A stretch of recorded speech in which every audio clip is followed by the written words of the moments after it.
Pada Rabu 31 Juli 2024 siang kemarin, Asosiasi Driver Online Sumsel menggelar deklarasi damai bersama TNI, Polri, Pemprov Sumsel, dan berbagai lapisan masyarakat. Poin utama dari deklarasi ini adalah menciptakan situasi kondusif selama pilkada dengan menghindari saling menjatuhkan di media sosial yang dapat memicu gesekan di masyarakat.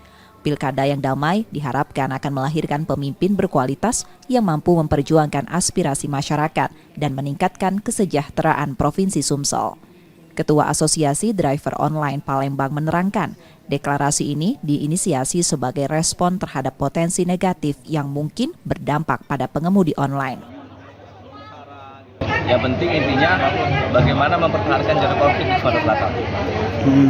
Berarti untuk ojol sendiri siap dukung, Pak? Oh ya, kita ini orang yang paling terkena dampak jika terjadi kerusuhan.